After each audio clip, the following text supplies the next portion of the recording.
दुष्यंत कुमार साहब ने लिखा था कि कहाँ तो तय था चिरागा हर एक घर के लिए, कहाँ एक चिराग भी मयस्सर नहीं पूरे शहर के लिए। जिस शहर के लिए एक चिराग भी मयस्सर नहीं, वो शहर है जोशीमठ। हम इस वक्त नरसिंह मंदिर में मौजूद हैं। ये नरसिंह मंदिर आपके सामने है और दिल है जोशीमठ का ये नरसिंह मंदिर। अब ये नरसिंह मंदिर भी खतरे में है। इसरो की जो सैटेलाइट तस्वीरें आई हैं उसके मुताबिक पिछले 12 दिन में जोशीमठ 5.4 सेंटीमीटर नीचे धंस गया है। दरारें बढ़ती जा रही हैं। सरकार ऐलान कर रही है पर जमीन पर बहुत ज्यादा राहत नजर नहीं आती है। हम आज जोशीमठ में उन लोगों की दुख तकलीफ, उनकी आवाज आपको सुनाएंगे जो यहाँ के रहने वाले हैं, जो यहाँ एक्सपर्ट हैं, जो कुछ कर सकते हैं। आप पहाड़ देखिए, अब यहाँ पर बारिश शुरू हो गई है। जो जोशीमठ के ऊपर पहाड़ हैं वहाँ बर्फबारी शुरू हो गई है। कल स्वामी जी बता रहे थे कि हर साल यहाँ के लोग ये प्रार्थना करते थे बद्रीनाथ जी से कि बारिश हो, बर्फबारी हो, ताकि यहाँ पर्यटन शुरू हो जाए, लोग आए, उनकी रोजी रोटी चले। और अब वो प्रार्थना कर रहे हैं कि बारिश ना हो, बर्फबारी ना हो, क्योंकि दरारें ना बढ़ जाएं, भूकंप ना आ जाए, भूस्खलन ना हो जाए। तो ऐसे ही लोग हमारे साथ में हैं। हम सबसे आपका परिचय भी कराएंगे। हमारे साथ डोभाल साहब हैं जो साइंटिस्ट हैं, लगातार रिपोर्ट देते रहे हैं जोशीमठ को लेकर के। हमारे साथ ऋषि सती साहब हैं जो कि नगर पालिका के पूर्व अध्यक्ष रहे हैं, बीजेपी से संबंधित हैं, मुख्यमंत्री के साथ मौजूद बैठकों में रहते हैं। यहाँ जो राहत बचाव कार्य चल रहा है उसकी देखरेख कर रहे हैं। हमारे साथ ब्रह्मचारी मुकुंदानंद जी हैं जो ज्योतिर्मठ है वो उसके प्रभारी हैं। शंकराचार्य जी सुप्रीम कोर्ट भी गए। हमारे साथ और बड़े गणमान्य लोग हैं, हम सबसे बात करेंगे। और जो पीछे आपको ये लोग दिख रहे हैं, जो महिलाएं दिख रही हैं, वो गढ़वाल पहाड़ के लोग हैं, जोशीमठ के लोग हैं जो प्रभावित हैं, जिनके घर खाली हो चुके हैं, जिनको खाली करने के आदेश दे दिए गए हैं। सबसे पहले उनकी आवाज, उसके बाद फिर एक्सपर्ट्स के पास आते हैं, उसके बाद आगे लोगों से बात करते हैं। दीदी, आपका नाम क्या है? गीता परमार। आपका घर कहाँ पर है? मनोहर बाग में सर मेरा घर। मनोहर बाग तो बहुत प्रभावित हो गया। हाँ जी, हमारे वहाँ रेड क्रॉस लगा दिया गया है और कहा गया है कि आपको घर खाली करना है। फिलहाल अभी हम सैलजा में रह रहे हैं। सरकार ने हमको एक रूम दे रखा है, लेकिन जो हमारा खाना पीने का जो है हम घर से खा पी के आ रहे हैं। लेकिन हमने कल अपने घर शिफ्टिंग कर दिया सर। अपना घर खाली कर दिया आपने? कर दिया, हमने अपना घर खाली कर दिया। हमने ऊपर सुनील में एक रूम ले रखा, वहाँ अपना सामान डाला हुआ है। सामान डाला हुआ है। कितनी कब से दरारें आनी शुरू हुई यहाँ पे घर पे? हमारे वहाँ तो पहले हल्की हल्की थी, वैसे तो पूरी जोशीमठ में पिछली वर्ष से आ रही थी, लेकिन किसी ने इतना ध्यान नहीं दिया। किसी ने कहा कि हमारे वहाँ छोटे, लेकिन किसी ने ध्यान नहीं दिया। लेकिन 31 तारीख से हमारे घर में दरारें बढ़ती गई, हर घंटा हर मिनट। आज तो पूरा ही नीचे आने वाला है हमारा घर, और वो भी बहुत बड़ी बड़ी दरारें आ रखी है सर। खेतों में अलग आ रखी है और मकान में अलग आ रखी है। क्या करते हैं आप लोग काम? हम लोग कृषि पर निर्भर रहते हैं। यहाँ के लोग पशुपालन पर निर्भर रहते हैं, उसी से अपने गुजारा करते हैं, उसी से अपनी गृहस्थी चलाते हैं सर। दीदी, ये बताइए, आपको तो रूम मिल गया, पर आपके जो गाय हैं, आपके पशुओं का भी कुछ इंतजाम हो रहा है? आपकी चैनल के माध्यम से कहना चाहती हूँ कि सरकार ने हम लोगों को तो ये कह दिया कि आपके लिए एक रूम की हमने व्यवस्था करके आप वहाँ चाहिए, लेकिन हमारे समाज में विकलांग, जो गर्भवती महिलाएं हैं, जो बेजवान जानवर, उनकी बारे में सरकार ने कुछ कहा ही नहीं। उनको तो ऐसे बेसारा छोड़ दिया है। हमारी गायें हैं, लेकिन मैं गायों को वहीं रखा हुआ है, अपनी गौशाला में रखा। उन्होंने, सरकार ने ये कहा कि पहले आपकी जान बच जाए तो आप उनके बारे में सोच लेना, उनके बारे में बाद में सोच लीजिएगा। लेकिन सरकार की तरफ से उनकी तरफ से अभी कोई ध्यान नहीं दिया गया सर। कितनी तकलीफ है अपना घर छोड़ने का? घर तो बनते बिगड़ते हैं, लेकिन जो यादें हैं वो बहुत मिटती नहीं है। और वो भी इस वक्त जब पर्यटन का साल है, वो बहुत महत्वपूर्ण साल है, जब लोग आते हैं यहाँ पर, अर्थव्यवस्था चलती है उसकी। मेरी शादी को 20 साल से मैं उस घर में रह रही, उस घर में मेरी हर खुशी हर गम उस घर में छुपा। अब लगा लो जब मैंने उस घर को छोड़ दिया, कितने हमारे दिल पर गुजरी होगी। बहुत मुश्किल है भैया इस चीज़ को बयां करना, हम ऐसे बयां भी नहीं कर सकते। अब तो हमारे आंखें के आंसू भी सूख गए, रो रो के आंखों के आंसू भी सूख गए। ये एक कहानी, इनका भी घर खाली हो रहा है, कर दिया इन्होंने, दरारें आ रही हैं। और लोगों से बात करते हैं जिन्होंने अपने घर खाली करने शुरू कर दिए, इन्होंने अपने घर खाली कर दिए हैं, उनके लिए कुछ इंतजाम किए हैं सरकार ने। माता जी, आपका नाम क्या है? मैं मनोहर बाग से हूँ। मेरा नाम सरिता उनियाल है। हमारे घर में दरार आ रही, लेकिन हमारी बेटी बहू हैं, हमारे ज्येष्ठ वहीं पे रहते हैं, उनका घर सब का खाली हो गया है।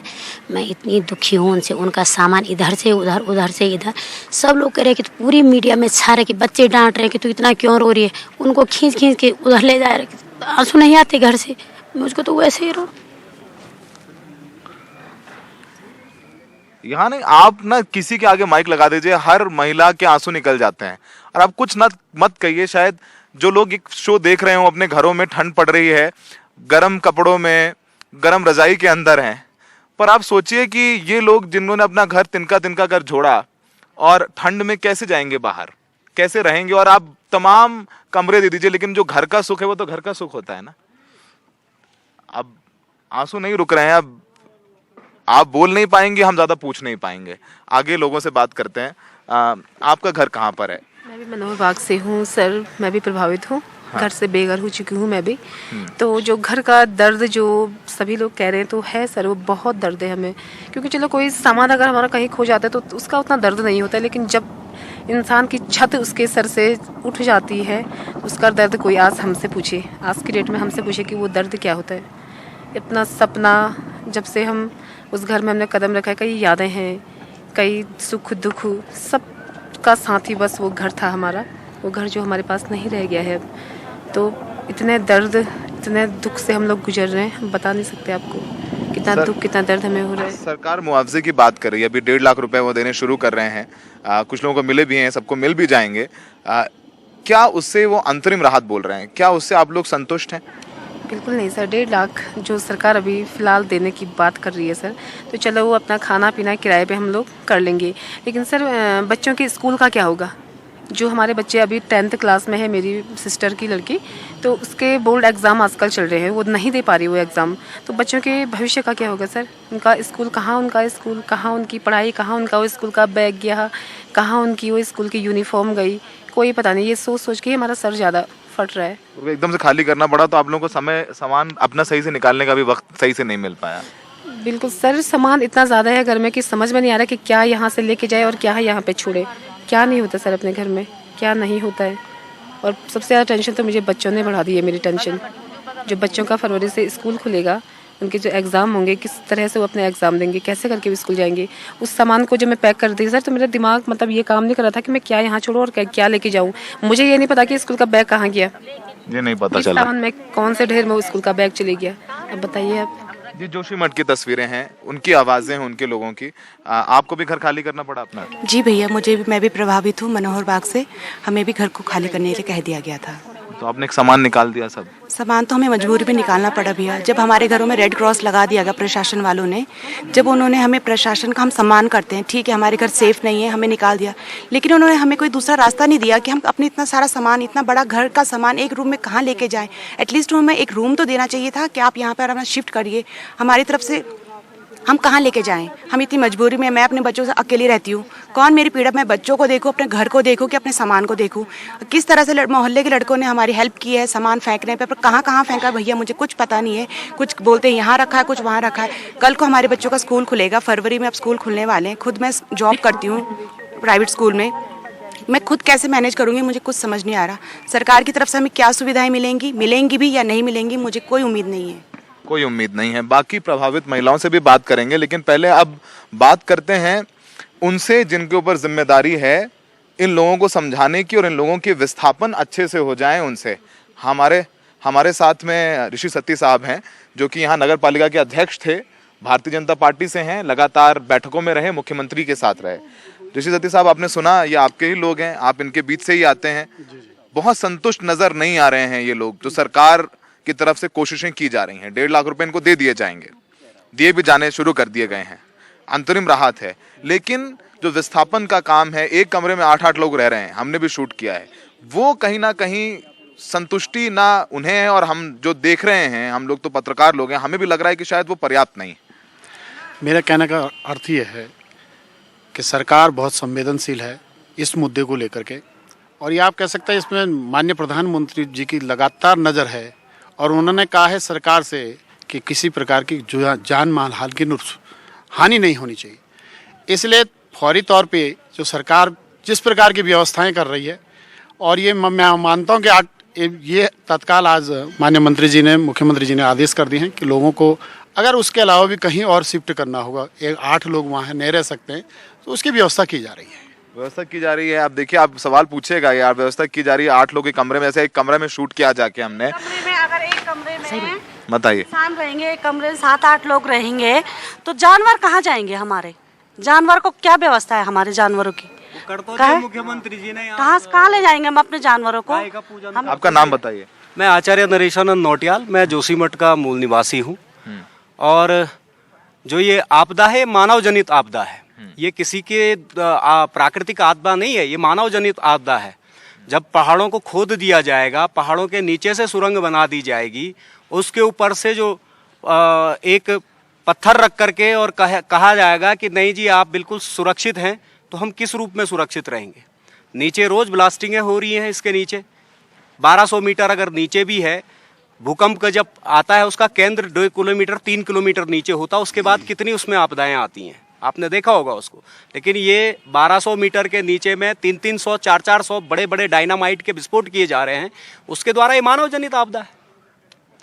आपने सुना रेणु, आप हनी जी, आप प्रवक्ता भी हैं बीजेपी के, लेकिन एक सामाजिक कार्यकर्ता के तौर पर आप काम कर रही हैं। आप लोगों को देख रहे हैं, इन महिलाओं के बीच हैं आप, इनके आंसू नहीं रुकते हैं। और खासकर वो महिलाएं, वो परिवार जो मजदूर हैं, जो पत्थर तोड़ के घास काट के अपना परिवार चलाते हैं। क्या देख के क्या आप लेके जा रही हैं यहाँ से, क्या सेंस है आपका? देखिए, ऐसा ही हमारी उत्तराखंड की वो महिलाएं हैं जहाँ पे उत्तराखंड में इन्हीं महिलाओं ने उत्तराखंड के आंदोलन में भागीदारी करी और इन्हीं महिलाओं की वजह से आज उत्तराखंड बना है। जब उत्तराखंड नहीं था तो उत्तराखंड को बनाने में इन्हीं महिलाओं की भागीदारी रही है। तो उत्तराखंड बनाने में जब ये महिलाओं ने भागीदारी दी है तो इनकी पीड़ा को समझना हमारा प्रथम कर्तव्य है।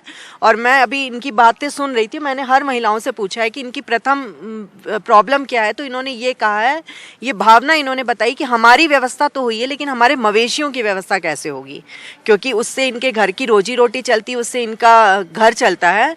तो मैं कुछ मुख्यमंत्री जी ने वादे भी किए हैं इनसे, और कुछ मैं भी अपने माध्यम से उनसे बात करूंगी कि इनके मवेशियों की भी व्यवस्था करी जाए, क्योंकि इनमें संवेदनाएं भी हैं और उस मवेशियों की वजह से इनका खर्चा भी चलता है। यहाँ से वहाँ रखा जा रहा है, आज हमको वहाँ से एक होटल में शिफ्ट किया जा रहा है, कल के दिन हमको वहाँ से बोलेंगे वहाँ से दूसरे में जाओ। कहाँ तक जाते रहेंगे? कहाँ तक जाते रहेंगे हम लोग? कहाँ तक जाते रहेंगे? आप हमको ये बता दीजिए कि हमने करना क्या है। हम यही चाहते हैं सरकार से कि जो वैज्ञानिक आए हैं वो हमको स्पष्ट बताएं, क्योंकि हम लोगों को गुमराह न किया जाए। साफ तौर पे हमसे ये बोल दिया जाए कि अब कुछ नहीं होने वाला है, या कुछ होगा तो कैसे होगा, ये बता दिया जाए हमको। ये बता दीजिए। आप लोग भी असमंजस में नहीं रहना चाहते हैं कि गुरुद्वारे में कब तक रहें, होटल में कब तक रहें?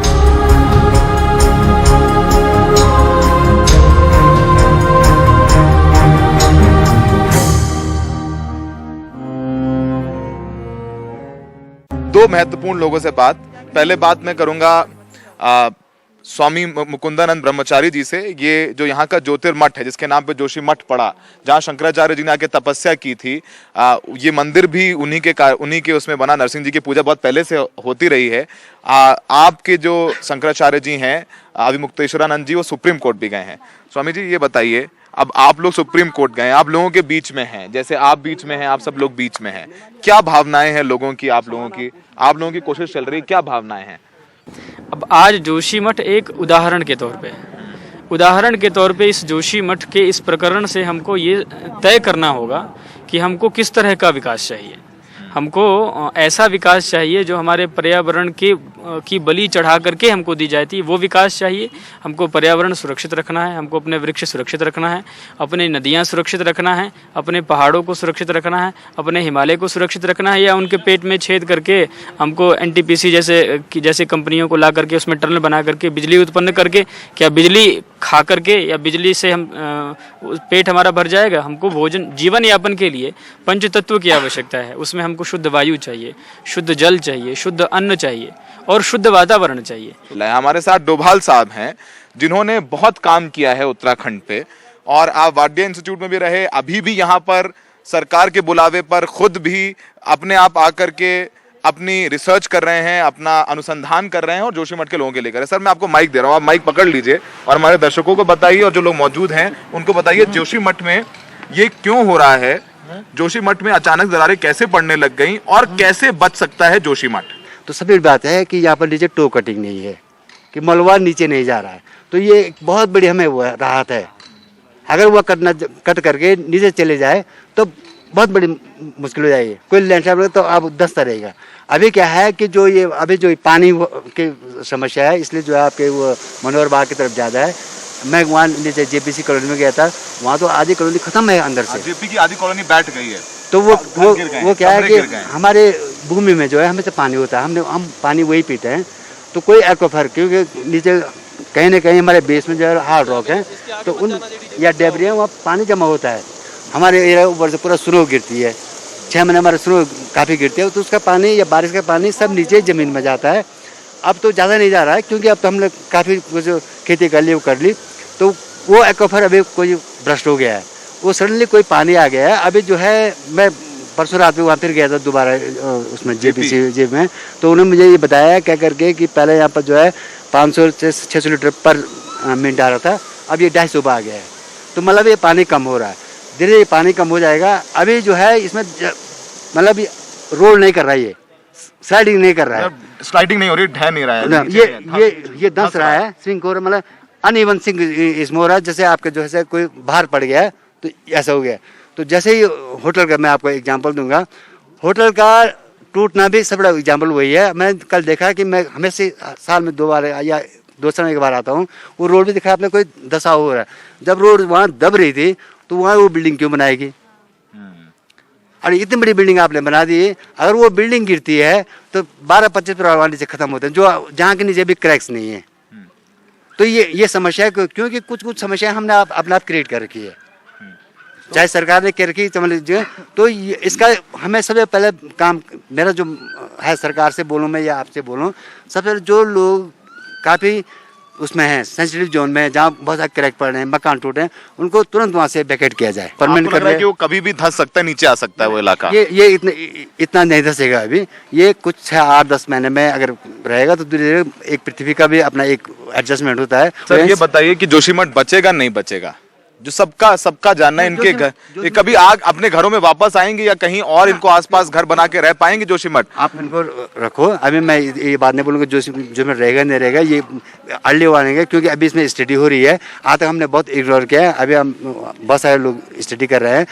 ये आने वाला ये अभी जो मेरा अपना ज्ञान है, जो मैं अपने जगह विदाउट इक्विपमेंटेशन, लोग बहुत कुछ बोल रहे हैं, इसमें जो है सिर्फ अभी जो है नीचे दब रहा है, भूमि दब रही है, करीब 2-3 मिलीमीटर 4 मिलीमीटर दब चुका है। पर यह है कि ये ऐसा जब तक जो है आपका अगर नीचे से धसाव नहीं होता है, आपको टो कटिंग नहीं होती है, तो उससे, क्योंकि इसमें क्या है कि एक जो आपका 2021 का वो हुआ था चमोली वाला, उसने भी काफ़ी आपको प्रेशर दे रखा है।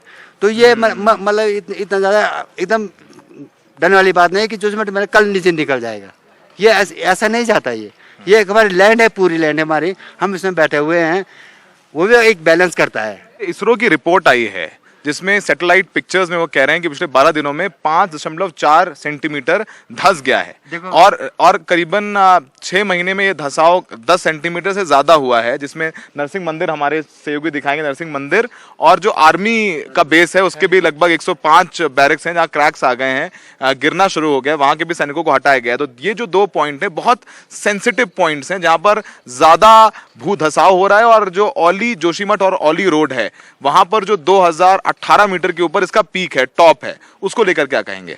मैं औली में रुका था कल रात। औली मतलब है वो तो एक अल्पाइन जोन टाइप का है, औली के नीचे, औली जोशीमठ रोड पे। जैसे आप आचार्य जी ने कहा क्या करके इसरो की रिपोर्ट आई, मैं इसमें कुछ नहीं बोलना चाहूँगा क्योंकि मैंने रिपोर्ट पढ़ी नहीं, टू बी फ्रैंक, क्योंकि मैं घूम ही रहा हूँ, मैंने पढ़ी नहीं। पर धसाव जो बोले कि वो भी वही बात करें, धसाव हो रहा है, की बात करें, लेकिन धसाव 12 दिन में 5.4 सेंटीमीटर सिर्फ 12 दिन जो आपका खोखला बना हुआ है। मेरी एक वैज्ञानिकों से बात हुई है, हाँ, वो ये कह रहे हैं कि चल वो बैठे हैं इलाहाबाद के अंदर, हाँ, बेंगलोर इलाहाबाद हैदराबाद में। अरे सैटेलाइट तो ऊपर है सती साहब, जो जगह दिखा रहे हैं, हाँ, जिस जगह को, वो जगह नहीं है, मैं आपको ये बता देना, वो जगह नहीं है। ऐसा नहीं होता। सती साहब आप कैसी बात कर रहे हैं, वो इसरो है, मतलब यहाँ पर आप कैसी बात कर रहे हैं? वो जो देखने का तरीका है ना, वो यहाँ पे तो है नहीं ना। अरे साहब सैटेलाइट एक्सपर्ट्स हैं, उनकी रिपोर्ट आती है, वो तस्वीरें आती हैं, उसको सैटेलाइट जो एक्सपर्ट्स हैं स्टडी करते हैं, स्टडी करने के बाद जारी करते हैं। आप आंखें बंद कर लेंगे? मैं बताऊंगा, ऑफ कोर्स उनकी रिपोर्ट है, जब तक आप ग्राउंड ट्रूथ नहीं करोगे तब तक आपको कुछ पता नहीं चलता। देखिए, एक महन प्रताप जी हैं जो कि यहाँ के साइंटिस्ट हैं, वो उनकी कल मैं रिपोर्ट पढ़ रहा था, उनके प्रेस कॉन्फ्रेंस थी, उनकी प्रेस कॉन्फ्रेंस में ये बात कही गई कि जोशीमठ के नीचे जो रॉक्स हैं वो सिल्क और सिल्की वो करके कोई रॉक है, एक मिनट, उसके ऊपर जब पानी पड़ता है ये करता है तो वो मेल्ट होकर के बाहर निकलना शुरू हो जाता है, और जैसे जैसे वो पानी पड़ेगा उसका जो है वो मेल्टिंग उसकी शुरू हो जाएगी, वो निकलना कहीं ना कहीं से वो निकलना शुरू हो जाएगा। हो सकता है कि जो जेपी के अंदर जो निकल रहा हो वो उसी रॉक का वो सिल्ट और उसका जो है मेल्टिंग होकर के वो बाहर निकल रहा हो, वो उनकी अपनी एक आशंका है। दूसरा उन्होंने ये कहा कि जब ये हम यहाँ पे बसे उससे पूर्व की जो आपदा आई थी उसके रूट्स यहाँ पे पेड़ों जो पेड़ थे यहाँ पे, चाहे वो हमारे देवदार के रहे हों चाहे किसी के रहे हों, वो बड़े बड़े रूट्स थे, पेड़ तो कट गए लेकिन वो रूट्स नीचे हैं। उससे क्या होगा कि जो सॉइल के अंदर पानी है वो जब खींचेगा तो नमी बराबर रहेगी। जब इसके अंदर कोई भी फ्लक्चुएशन होगा तो उस फ्लक्चुएशन में वो रॉक्स क्रैक्स होंगी और क्रैक्स होकर के वो नीचे बैठना शुरू। ठीक है, अब बात स्वामी जी सुन रहे हैं, सबको संतुष्ट है सरकार की जो बचाव राहत कार्य चल रहा है? आप तो साधु लोग हैं।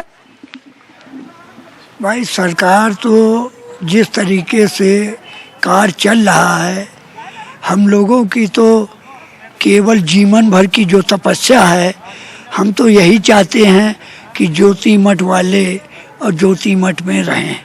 सरकार से हाथ जोड़ के प्रार्थना करता हूँ कि सरकार हमारे जो यहाँ पे गौएं हैं, बकरियाँ हैं, जो सब लोग हैं, तो जो यहाँ पे लोगों को स्थान दिया है वो सही जगह पे दे।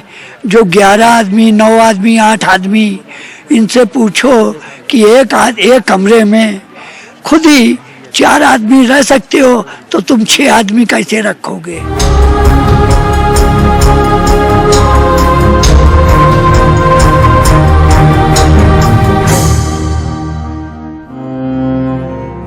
आप लगातार कर रहे हैं काम, मेहनत कर रहे हैं, यहाँ क्या समझ पाए हैं अब तक, स्थिति क्या है? देखिए मैं तो हूँ यहीं का जोशीमठ का और यहाँ से थोड़ा आगे पे मेरा घर भी है रविग्राम वार्ड में। लेकिन इस समय जो स्थिति है, 2 चीज़ों में मैं बात करता हूँ। अगर आप राहत वाली इन चीज़ों की बात कर रहे हो तो इस समय सबसे पहले प्रशासन को एक चीज़ की आवश्यकता है कि उनको लोकल लोगों के साथ अपना कोऑर्डिनेशन बिठाना पड़ेगा। ऐसा नहीं है हर चीज़ें आप ये जादू की छड़ी जो है तो नहीं आपने रख दिया और सब चीज़ें हो गया। जब तक आप कोऑर्डिनेशन नहीं बैठाओगे, मान लो कहीं आप 15 लोग एक कमरे में हैं, उनको असुविधा हो रही है, वो लोकल आदमी ही बताएगा कि बाकी और कहाँ उनकी व्यवस्थाएँ हो सकती। एक चीज़ ये है। दूसरा ये चीज़ें हैं, हाँ आपने आदमियों की व्यवस्था कर दी तो जानवर की, अगर मैं खुद की बात करूँ, मुझे कल को आप कह दो घर छोड़ दो, 2 कुत्ते हैं मेरे, 2 गायें हैं मेरी, फिर अपना पूरा सामान आदमी एकदम से इस्टेब्लिश नहीं हो पाता है, हड़बड़ाहट हो जाती है। और रही दूसरी बात सामानों की आवश्यकताओं की, देखिए इस समय एक आपदा होती है, जैसे हमने रैणी आपदा देखी, केदारनाथ की आपदा देखी, उस समय क्या होता है कि आदमी का घर बार सब डूब गया, बर्बाद हो गया आदमी, तब उसको उस कंबल की, उस राशन की आवश्यकता है। इस समय आप लोगों के घर से उठा के दूसरी जगह रख रहे हो, तो इस समय उन राशन से ज़्यादा आवश्यकता ये है, कईयों का रोजगार छूट गया, उसको पैसों की ज़रूरत है। आप जानवरों के लिए आपको उनके रखने के लिए टीन शेड की व्यवस्था करनी पड़ेगी। अभी शंकराचार्य जी महाराज कह रहे थे कि गायों की व्यवस्था करने के लिए, तो प्रशासन की तरफ से यही था कि अभी निर्माण पर रोक लगी गई है, तो प्रशासन को इन छोटी छोटी चीज़ों को, सेफ पॉइंट जो है, जैसे अभी हमारे सामने वैज्ञानिक साहब बैठे हुए हैं, तो इनसे एक रफ अभी लेके कि भाई हाँ ये जोन थोड़ा सेफ है, तो इसमें हम अभी यहाँ पर गायों की व्यवस्था कर सकते हैं, ये जोन थोड़ा ठीक है, यहाँ लोगों के अभी रुकने की कितनी स्थिति है, इस तरीके से मैनेज चीज़ें हो सकती है। ठीक है, हो सकती हैं। आपका नाम बताइए। मेरा नाम शिवानंद उनियाल है। उनियाल साहब, किसको जिम्मेदार मानते हैं जोशीमठ की इस समस्या के लिए? जो लोग बेरोजगार हो गए, जिनके घर चले गए, छत चले गए, जिम्मेदार कौन है? मुख्य रूप से एनटीपीसी का जिम्मेदार है, जो यहाँ टनल बना रही है और नीचे रात को जो है 2-2, 250 ब्लास्टिंगें एक साथ कर रही है, उससे पूरा जोशीमठ कंपन से जो है ये दरारें आ रही हैं। मुख्य रूप से एनटीपीसी को यहाँ से बंद होना चाहिए और उनको भगाना चाहिए। आपको भी लगता है एनटीपीसी जिम्मेदार है? एनटीपीसी है, एनटीपीसी। हाँ सर, मैं आपके चैनल के माध्यम से एक और पूछना चाहती हूँ कि सरकार ने हमको एक कमरा दे रखा, उसमें हमको 8-9 मेंबर रखे हुए हैं, हम गाय भैंसों के जैसे रखा हुआ। उसमें मेरी लड़की अभी क्लास 10th में पढ़ती है, उसके प्री बोर्ड्स चल रहे हैं, उसको इतनी परेशानी हो रही है, वो पढ़ नहीं पा रही। उसने देखा कि हमारे घर की स्थिति ऐसी हो रही कि हमको घर शिफ्टिंग करना पड़ा, और जहाँ उसने अपने पढ़ाई पे ध्यान देना था वो घर की स्थिति को देख रही है, वो बहुत डिप्रेशन में हो गई। उसने अपने प्री बोर्ड भी कंसल्ट कर दिया। वो बार बार मुझसे यही प्रश्न पूछ रही है कि मम्मी क्या मैं फाइनल एग्जाम दे पाऊंगी? मैं सरकार से भी सरकार से ये सवाल करना चाहती हूँ कि सरकार क्या होगा हमारे बच्चों के भविष्य में, आप सोचें उनके बारे में। अच्छा, आपसे जब पहले बात हो रही थी तो आप बता रही थी कि आप लोग बहुत दूर से घास काट के लाती हैं, उन पहाड़ों से? बताइए जरा, पहाड़ की तरफ उंगली करके बताइए। तो एक तो ये हाथी पहाड़ है, ये हाथी पहाड़ है, इसको हम घर की भाषा में खंटा भी बोलते हैं कि यहाँ पे घास को जाते हैं। और एक इधर जाते हैं हम विष्णुप्रयाग से आगे। तो आप लोगों के पास रोजगार का जरिया नहीं है, आप घास काटते हैं, अपने गाय पालते हैं और मजदूरी या कृषि करके अपना जीवन यापन करते हैं। जी जी, हमारी रोजी रोटी वही है यहाँ पे, क्योंकि प्राइवेट जॉब नहीं है, कोई सरकारी जॉब नहीं है। आज से 10 साल से तो जब से MA पढ़े हुए हैं, लेकिन सब घर में सब बैठे हैं, सब घास काट रहे हैं। कोई रोजगार होते कैसे हैं? ये तो जब तक सरकार आई है तो आज तक किसी को सरकारी नौकरी तो किसी को नहीं है। और जो जहाँ से सरकारी नौकरी के टेस्ट होते हैं बच्चों के, अभी देखो तो सारे पेपर लीक हो जाते हैं।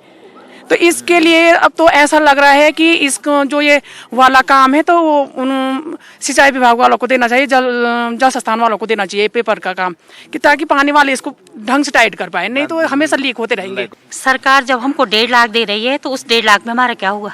हो जाएगा हमारा जिंदगी भर के लिए वो 1.5 लाख। हम जब यहाँ से जाएंगे कहीं तो हमारे प्रत्येक घर से बच्चों को रोजगार मिलना चाहिए। एक एक बच्चे को, पढ़े लिखे बच्चे हैं सब, ऐसे तो है नहीं वो अनपढ़ होंगे, बाहर भेज रहे हैं उनको पढ़ाने के लिए, तो ऐसे ही बैठे हैं घर में सारे बच्चे। यही है मेरी सरकार से गुहार। और क्या बोले, और तो सब भी बोल रहे हैं। आपका नाम क्या है? मैं राजेश्वरी राणा। कितनी उम्र हो गई आपकी? 64 साल की हो गई। 64 साल जोशीमठ में गुजर गए। आप नरसिंह मंदिर में बैठे हुए हैं, आप लोग पूजा अर्चना करने यहाँ आते हो? करते हैं। हमारा भगवान से यही विनती है कि हम यही समाप्त हो जाए, हम कहीं नहीं जाएंगे। बस यही बोल रही मैं, बस इतना ही बोलना चाहती हूँ। भगवान से यही बोल रहे हैं यही समाप्त हो हम आप भगवान समाप्त हो जाएंगे तो हम भी यही समाप्त, हम कहेंगे हमारे बच्चों की भविष्य भी नहीं बनेगी। और सरकार हमारी नहीं सुनेगा, बिल्कुल नहीं सुनेगा। बस हमारे सारे जमीन जायदाद सब कुछ यही है। ऐसा कहाँ रहेंगे हम? हमारे बच्चे क्या करेंगे? एक झोपड़ी बना दे के पैसे दे रहे बस।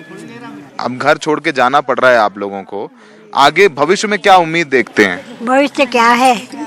भविष्य ही नहीं है।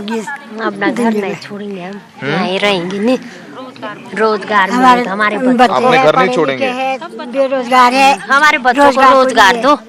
कि हम सरकारों से ये कहना चाहते हैं, जो भी सरकारें हों, सरकारें तभी हमारा नेता, हमारा प्रतिनिधि व्यक्ति तब हो सकता है जब हमारे दर्द को समझे। हमारे दर्द को उनको समझना चाहिए, हमारे दर्द को समझ के उस अनुरूप कार्य करने की आवश्यकता है। देखिए, जहाँ तक धैर्य बनाने की बात है तो हम लोग धार्मिक हैं। हम हर विपरीत परिस्थिति में यही कहेंगे कि चाहे कितनी भी विपरीत परिस्थिति आ जाए, अपने धैर्य को मत समाप्त करिए। भगवान आपके साथ हैं, भगवान आपका बाकी दुनिया भले संरक्षण ना करे, लेकिन ईश्वर का आशीर्वाद आपका संरक्षण करेगा। ऐसा हम लोग धार्मिक दृष्टिकोण होने के कारण ये इस परिस्थिति में भी ये कहने के लिए ये कहते हैं कि भगवान ही एकमात्र सहारा है, उनके अलावा तो कोई सहारा नहीं।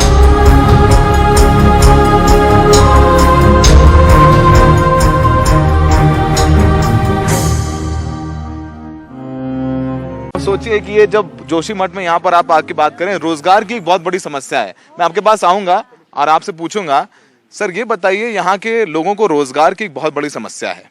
हर आदमी कह रहा है कि मेरे घर में सारे लड़के जो बच्चे हैं वो बेरोजगार हैं।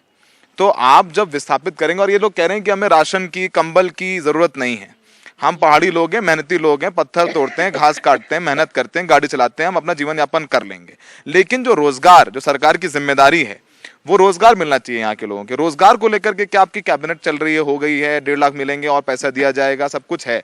रोजगार को लेकर के जब नौकरी मिल जाएगी इनके परिवार के लोगों के, तो खुद ही घर बना लेंगे।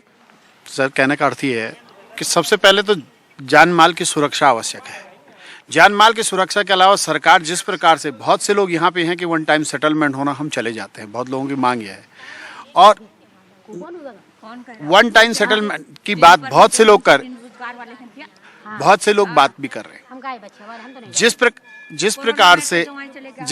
जिस प्रकार से एक कोरोना काल भी रहा, तब भी सरकार ने व्यवस्था की सरकार ने, और सरकार ने जिस प्रकार से एक नया मैं सुन लेता हूँ उनकी बात। क्या कह रही हैं आप? जूठा बर्तन करके तो उसने अपना बच्चे पाले, कोरोना में ज्वाइन चले गया घर ज्वाइन रखते हुए मैं। एक चीज भी मैंने नगर पालिका क्षेत्र में कहीं भी क्षेत्र में गए, उनने कहा इसका वो इसकी यहाँ की वो है नहीं है। हम कहाँ जाएंगे उसके बच्चों को लेके, इतने छोटे छोटे बच्चे पर कई साल उसके ज्वाइन चले गए कोरोना में। अभी भी कह रहे कि लोग 100 लोग तो लगाएंगे जो कुछ भी है, हम लोग क्या करेंगे? हमारे लोगों के लिए बस की थोड़ी है बाहर जाने की।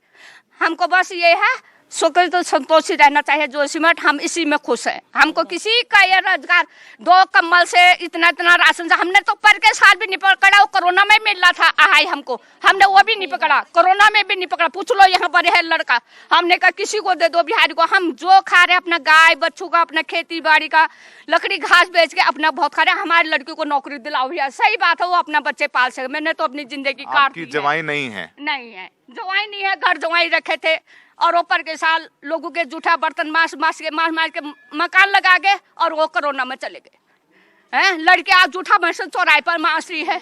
अच्छा लग रहा है तुमको कि चौराहे पर वो जूठा मर्सन मास रही है करके? मैंने वैसी जिंदगी काटी, मेरी लड़की भी जिंदगी वैसी काट रही। मेरे को अच्छा लग रहा है उसका देखा हुआ। और फिर 28 साल की लड़की है मेरी। हम जैसे ही खा रहे थे भगवान की कृपा से बहुत अच्छे खा रहे थे। अब लोग उठाने के चक्कर कर रहे हैं, हम कहाँ उठेंगे, कहाँ ले जाएंगे हम? आपका नाम क्या है? नाम मेरा माया है। आपकी जमाई नहीं है, बेटी बर्तन मांजती है? बर्तन मांज रही है चौराहे पर, बर्तन मांज रही, सभी दुनिया देख रही उसको चौराहे पर बर्तन मांज रही है। अपने बच्चे पाल लिए है, वो कैसे करके पालेगी उसको बताइए पहले। पढ़ रखा लिख रखा, नौकरी नहीं है उसके लिए, कुछ भी नहीं। सब दुनिया देख रही है, हाँ मांस रही नहीं मांस रही, कोई भी कह देगा हाँ नहीं मांस रही है। लोगों ने कहा लोन माफ होगा, ये चीज माफ होगा, ऐसा मिलेगा, ऐसा होगा, नगर पालिका क्षेत्र से माफ हो। किस चीज का हुआ? कुछ नहीं हुआ अभी तक। सोचिए इन्होंने बर्तन मांजे, इतने छोटे बच्चे हैं, अभी ऐसा भी नहीं है, बड़े बच्चे होंगे। कोरोना में जवाई की डेथ हो गई, बेटी बर्तन मांजती है, इन्होंने बर्तन मांजे और रोजगार नहीं है। अभी आंसू हैं आप बोलिए यहाँ पर? नहीं आते आंसू, भाई देख देख के आंसू तो आएंगे ही हमारे। बेटा कहाँ जाना हमने, मैंने तो अपनी जिंदगी घाव लकड़ी से काटे, 3 लड़के निभाए, मैंने शादी करी, कोरोना घर जवाई रखे वो भी चले गए। सती साहब क्या समझाएंगे? अपने आपके लोग हैं ये, मैं तो कुछ नहीं कह रहा हूँ। नहीं ऐसा है ना, देखिए सती साहब समझाइए इनको। नहीं देखिए, बात इनको दिलाइए। देखो दिलासा इस प्रकार का है, एक बात सुनिए, कोई किसी को भगा नहीं रहा है। मैं आपको एक बात बता दूं, ये कह दिया 20-25% जो प्रभावित है, ये नहीं है कि जोशीमठ कोई खतरे में है। ये कल जैसे माननीय मुख्यमंत्री जी की बैठक में भी ये तय हुआ, कोई खतरा किसी को नहीं। यहाँ लगा लीजिए कि 40 आदमी आज दिल्ली से चल करके कल रात यहाँ पहुंच गए। हमने सबसे पहले ये कहा, लोग कह रहे हैं ना कि दरार आ गई, दरार आ गई। कहाँ कह रहे हैं? दिख रही है दरारें, नहीं गिर रहे हैं घर। क्या सत्ती साहब आप तो ऐसा मतलब? नहीं मैं क्या कह रहा हूँ, मेरी बात सुनिए ना आप। जो लोगों को नहीं सत्ता के अंधे तो हम नहीं है। सत्ता के आप तो किसी को भी जाकर के कुछ कह देंगे, वो नहीं है। अरे भाई मेरे लोगों कहने का अर्थ सुनिए ना, एक तय किया जा रहा है। मेरी सुनिए, एक सुना रहा हूँ, आपके लोग ही बोल रहे हैं कि अरे मैं बता रहा हूँ 30% 20-25% जहाँ डैमेज होने की स्थिति में है। हमने ये कहा कि अन्य जगहों पे जहां दरारें आ रही हैं, लोगों को असुरक्षा का भाव लग रहा है, आप उसका सर्वेक्षण कराइए। हम रह सकते ही नहीं रह सकते हैं। कोई रात को कोई भूकंप का जोन आ गया, कोई बात होगी, भूस्खलन आ गई तो आ गई, दरारें आ रही हैं। देखिए मैं आपके पास आ रहा हूँ। तो इस प्रकार से सरकार जिस प्रकार से व्यवस्था करेगी, चाहे हो नया जोशीमठ बसाने की व्यवस्था की बात भी की जा रही है। ऐसी जगहों को देखा गया है, उनके भू सर्वेक्षण किए जा रहे हैं। कहाँ ना कहीं ऐसा नहीं, सरकार किसी को इस प्रकार से अछूता नहीं छोड़ेगी कि ऐसे रोने बनने के लिए। रोना नहीं छोड़े तो छूटी तो गए हैं, रो ही तो रहे हैं आपके सामने। और क्या है ये लोग?